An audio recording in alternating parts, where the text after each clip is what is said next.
जय हिंद। तो इस वीडियो में हम डिस्कस करेंगे एआई रिवॉल्यूशन के बारे में। एआई मतलब आर्टिफिशियल इंटेलिजेंस, और इस टॉपिक को आप एसोसिएट कर सकते हो जीएस पेपर 3 के टेक्नोलॉजी वाले सेक्शन से। तो ये चीज न्यूज में क्यों है? देखिए, न्यूज में तो आर्टिफिशियल इंटेलिजेंस है ऑलमोस्ट साल डेढ़ साल से। उसके पहले भी थी, बट साल साल डेढ़ साल से आप देख रहे होंगे कि बहुत फ्रिक्वेंटली न्यूज़पेपर में आर्टिकल्स आ रहे हैं, सब जगह एआई का डिस्कशन हो रहा है।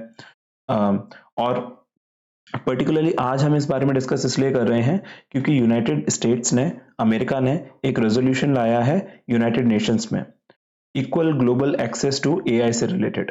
ठीक है, वो रेजोल्यूशन का मेन फंडा ये है, मेन ऑब्जेक्टिव ये है कि सभी कंट्रीज को इक्वल एक्सेस मिले आर्टिफिशियल इंटेलिजेंस का। तो ये न्यूज अपने आप में बहुत इंपॉर्टेंट नहीं है, but artificial intelligence is a very important topic from the perspective of mains as well as prelims. तो एआई के बारे में डिस्कस कर लेते हैं, इस न्यूज के बारे में बहुत कुछ डिस्कस करने के लिए नहीं है। 2023 एक लैंडमार्क ईयर था एआई इनोवेशन के लिए। क्यों था?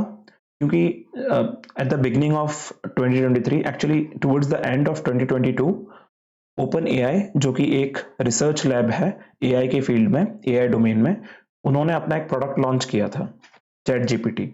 और ये chat GPT, I am sure आप में से बहुत सारे लोगों ने इसे यूज किया होगा। ये अपने आप का, ये अपने तरह का ऐसा पहला प्रोडक्ट था जो ह्यूमन इमेजिनेशन को ट्रांसेंड करता था। अभी तक ऐसा कोई प्रोडक्ट आया नहीं था मार्केट में। एक चैटबॉट है, आप उससे जब बात करोगे तो बिल्कुल ऐसा लगता है कि कोई ह्यूमन सामने से रिप्लाई कर रहा है। और चैट जीपीटी के आने के बाद ऐसे कई सारे मॉडल्स आए हैं। मॉडल्स का मतलब है टूल्स, सॉफ्टवेयर्स, एक ही बात है। ठीक है, टूल्स बोल लो, सॉफ्टवेयर्स बोल लो, या मॉडल्स बोल लो। तो चैट जीपीटी के बाद कई सारे ऐसे मॉडल्स आए हैं मार्केट में, अलग अलग कंपनीज ने निकाले हैं। जैसे गूगल ने निकाला है अपना बार्ड, पाम, जेमिनी, हाल फिलहाल में जेनी, और उसके अलावा डॉली है। डॉली भी ओपन एआई का है, ओपन एआई को माइक्रोसॉफ्ट ने खरीद लिया है। फेसबुक का मॉडल है लामा 2, अमेजोन का है टाइटन।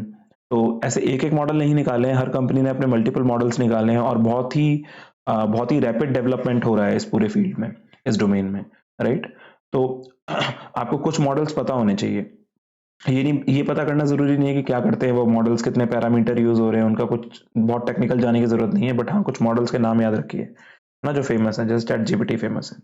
अब आर्टिफिशियल इंटेलिजेंस जो टर्म है, वो जॉन मैकार्थी ने कॉइन किया था। ये प्रीलिम्स के लिहाज से ये एक फैक्ट इंपॉर्टेंट हो सकता है। और एआई की डेफिनेशन यदि आपको लिखनी है अपने आंसर के इंट्रोडक्शन में, तो आप एआई की डेफिनेशन अपनी मर्जी से लिख सकते हैं। ऐसी कोई फिक्स डेफिनेशन नहीं है, और वो इवॉल्व भी होती रहती है टाइम के साथ साथ। तो एआई का मोटा मोटा मतलब ये होता है कि कोई ऐसी मशीन जिसमें आप ह्यूमन इंटेलिजेंस फीड इन करने की कोशिश कर रहे हो, और जो ह्यूमन की तरह बिहेव कर सके, है ना, उसको एआई बोलते हैं।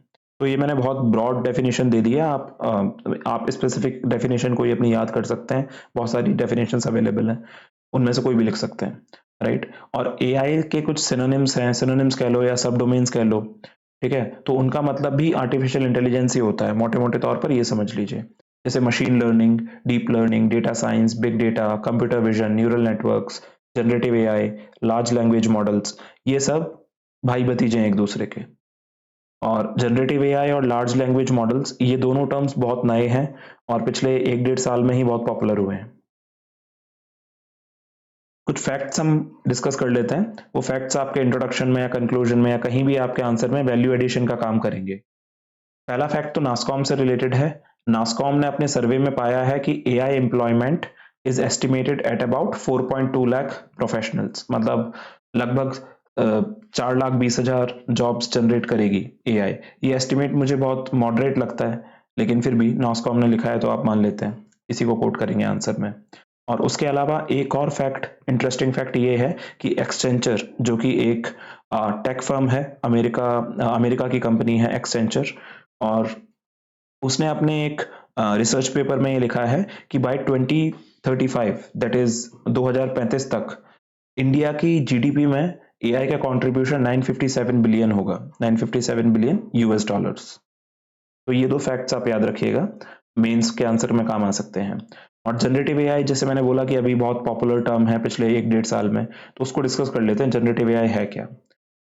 तो generative AI is it is that capability which helps you generate, not you, but which helps a tool a model or a software generate text, images or audio or video, right तो अगर कोई machine कोई software आपको generate कर सकता है text, मतलब scratch से लिख रहा है वो, है ना, जनरेट कर सकता है अपने आप टेक्स्ट, इमेजेस या फिर ऑडियो या फिर वीडियो, तो उस टेक्नोलॉजी को, उस अंडरलाइन टेक्नोलॉजी को कहते हैं जनरेटिव एआई।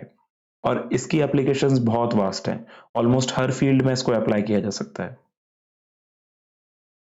और एआई से रिलेटेड पर्टिकुलरली क्वेश्चन बनता है एथिकल क्वेश्चन, एथिक्स के, एथिक्स से रिलेटेड, ये है ना, एथिकल यूज कैसे पॉसिबल है एआई का, या एथिकल कंसर्न्स क्या हैं एआई के। तो पहले हम कंसर्न्स डिस्कस कर लेते हैं। पहला कंसर्न तो बायस्ड आउटपुट से रिलेटेड है।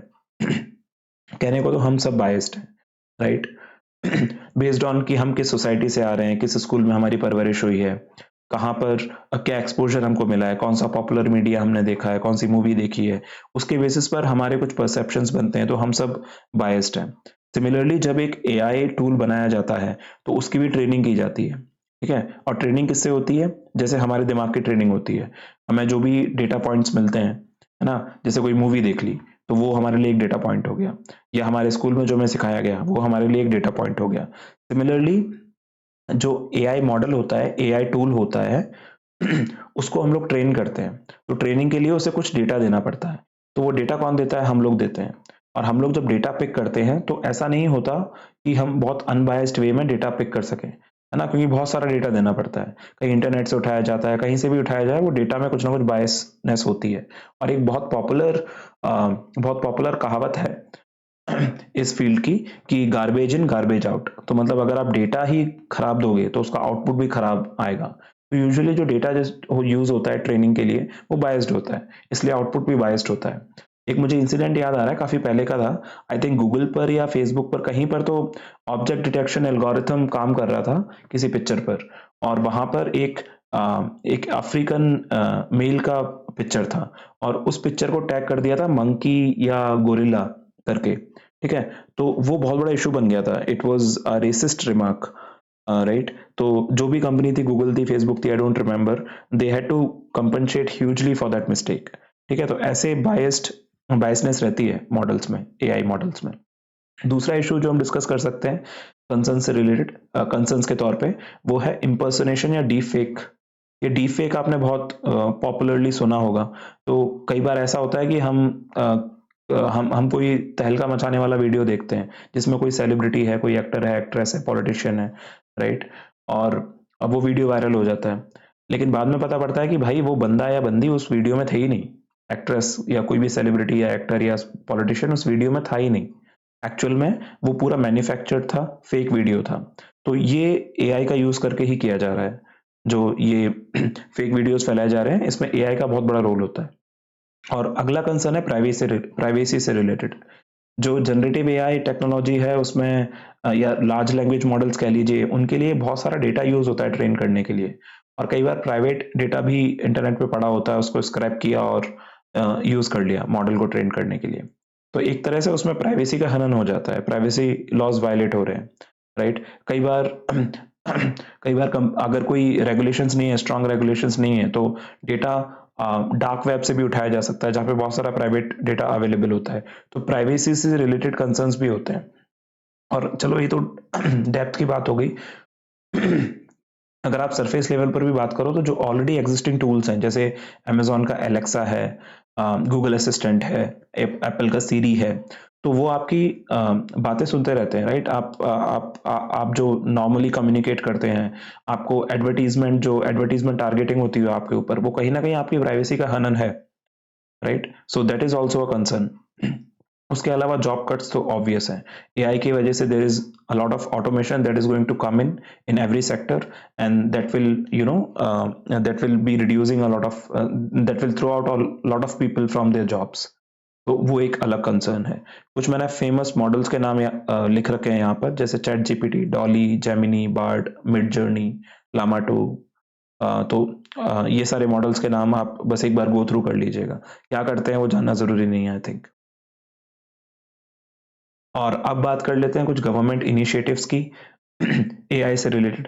पहला गवर्नमेंट इनिशिएटिव तो 2020 में लॉन्च किया गया था, नेशनल एआई पोर्टल, जिसका नाम है इंडिया एआई। और ये एक जॉइंट इनिशिएटिव था ministry of electronics and information technology, national e governance division. ये नेशनल ई गवर्नेंस डिवीजन ये बनी थी 2009 में डिजिटल इंडिया मिशन के तहत। ठीक है, तो ये दो बॉडीज और नासकॉम, इन तीनों ने मिलके, इन तीनों का एक जॉइंट इनिशिएटिव है and it's a central hub for all AI related activities. कोई न्यूज़ है, कोई लर्निंग है, कोई ट्यूटोरियल है, कोई भी इवेंट है, तो वो सारे यहाँ पर आपको पोर्टल पे मिलते हैं एक साथ। उसके अलावा एक इनिशिएटिव है यूएस इंडिया एआई इनिशिएटिव। तो ये एक तरह से एक एमओयू है, एक पार्टनरशिप है यूएस और इंडिया के बीच में, जिसके तहत एआई से related advancements, information, knowledge share करेंगे दो कंट्रीज आपस में, राइट। और उसके अलावा जो अगला पॉइंट है वो इंपॉर्टेंट है, अगला इनिशिएटिव इंपॉर्टेंट है, global partnership on artificial intelligence. ये एक ग्रुप था ग्लोबल लेवल पर, था नहीं, है, ये अभी भी है। तो ये ग्रुप है ग्लोबल लेवल पर जिसका इंडिया एक फाउंडिंग मेंबर था। 2020 में ये ग्रुप फाउंड किया गया था और ये इंपॉर्टेंट इसलिए हो जाता है क्योंकि एक तो इंडिया इसका फाउंडिंग मेंबर है, दूसरा इंडिया इसको चेयर करेगा 2024 में, राइट। इस ग्रुप में फिलहाल 28 कंट्रीज हैं। तो global partnership on artificial intelligence, this is an important point and it's also an important value addition to your mains answer.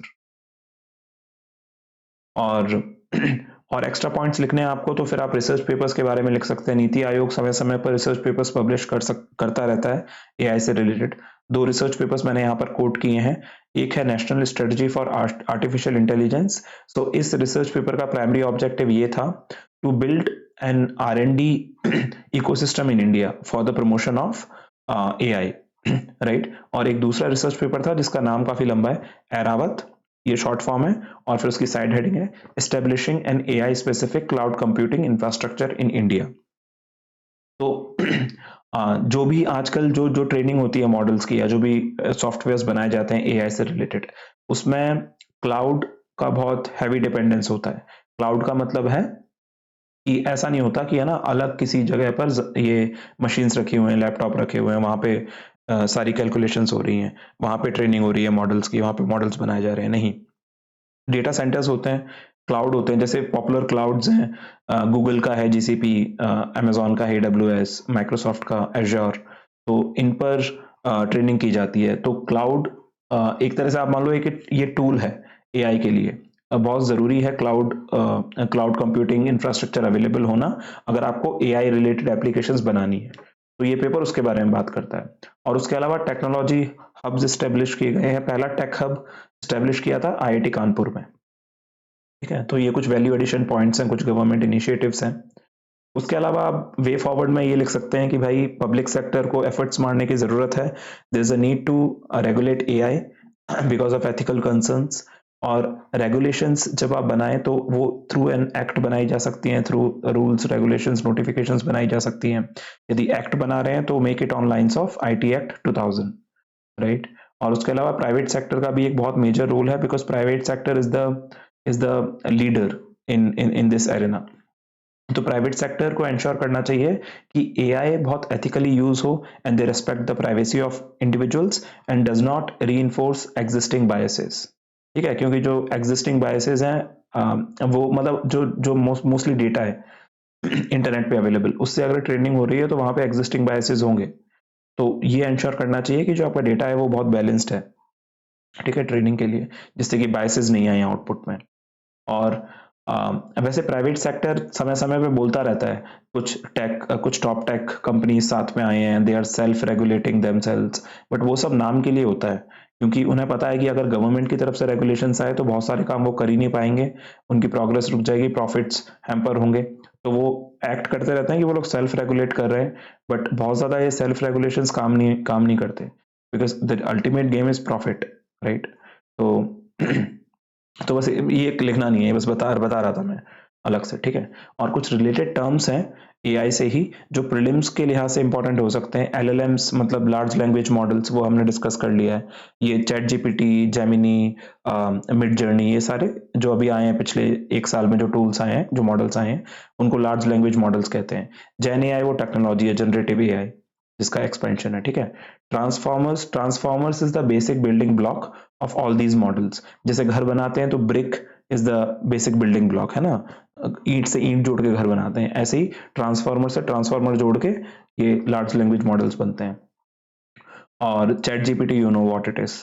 उसके अलावा प्रॉम्प्ट्स इनपुट होता है, जो इनपुट हम देते हैं ना किसी भी लार्ज लैंग्वेज मॉडल को आउटपुट लेने के लिए। जैसे लेट्स से मेरे पास मॉडल है गूगल का जेनी, उसको मैं बोल रहा हूँ कि कोई इमेज बनाओ, है ना, एक घोड़े की इमेज बनाओ। तो जो मैंने उसको बोला कि एक घोड़े की इमेज बनाओ, उसको प्रॉम्प्ट कहते हैं। उसको इजी भाषा में कहें तो इंस्ट्रक्शन, ठीक है, प्रॉम्प्ट्स इंस्ट्रक्शन एक ही बात है। फाइन ट्यूनिंग एक टेक्निक होती है कोई भी एक जनरल मॉडल को, जैसे सारे जो लार्ज लैंग्वेज मॉडल्स हैं एक जनरलाइज्ड पर्पस के लिए हैं, ठीक है, लेकिन अगर आपको कोई इसका स्पेसिफिक यूज करना है तो उसके लिए आपको इनको इनको क्या बोलते हैं, उसके लिए आपको इस मॉडल को थोड़ा ट्वीक करना पड़ेगा, थोड़ा चेंज करना पड़ेगा। तो उस टेक्निक को जिसके तहत आप किसी जनरल मॉडल को, जनरलाइज्ड मॉडल को अपने स्पेसिफिक यूज केस के लिए यूज कर सके, उस टेक्निक को बोलते हैं fine tuning. Fine tuning, transfer learning same ही चीज है, लगभग सेम ही चीज है, आपसे कोई डिफरेंस नहीं पूछने वाला, ठीक है। तो ये मोटे मोटे तौर पर सब कुछ हमने डिस्कस कर लिया है आर्टिफिशियल इंटेलिजेंस के बारे में। मेंस का आंसर हो, प्रीलिम्स का क्वेश्चन हो, आप आई थिंक सॉल्व कर सकते हो। एक 2020 में क्वेश्चन आया था एआई के ऊपर, वो हम डिस्कस कर लेते हैं। तो क्वेश्चन ये था कि उन्होंने 5 टास्क दिए गए थे और बताना था कि इन 5 में से कौन सा पॉसिबल है एआई का यूज करके। पहला था, आपके स्क्रीन पर लिस्टेड है, आप वीडियो पॉज करके इसको अटेम्प्ट कर सकते हो। आई होप आपने अटेम्प्ट कर लिया होगा। तो इसका आंसर जो यूपीएससी ने दिया था वो दिया था आंसर बी, ठीक है, कि फर्स्ट स्टेटमेंट पॉसिबल है, थर्ड स्टेटमेंट पॉसिबल है, फोर्थ स्टेटमेंट पॉसिबल है। लेकिन अगर आज के समय में क्वेश्चन आएगा ना तो उसका आंसर 1 3 4 नहीं होगा, उसका आंसर होगा 1 2 3 4, क्योंकि 2 पढ़िए आप, create meaningful short stories and songs, ये बहुत पॉसिबल है। आप अगर आपने चैट जीपीटी से इंटरेक्ट किया होगा तो ये सारी चीजें पॉसिबल हैं। हाँ, wireless transmission of electrical energy ये अभी भी पॉसिबल नहीं है, फ्यूचर में हो सकता है, आई डोंट नो, लेकिन अभी नहीं है। तो इसका आंसर चेंज हो जाएगा, राइट। तो लगभग सब कुछ पॉसिबल है एआई से। कोई ऐसा ऑप्शन है जो आपको लगे कि आउटराइटली रिजेक्ट हो सकता है, उसको रिजेक्ट करिएगा, वरना in most of the cases all of the above answer होना चाहिए। So this was all about today's discussion. Thank you.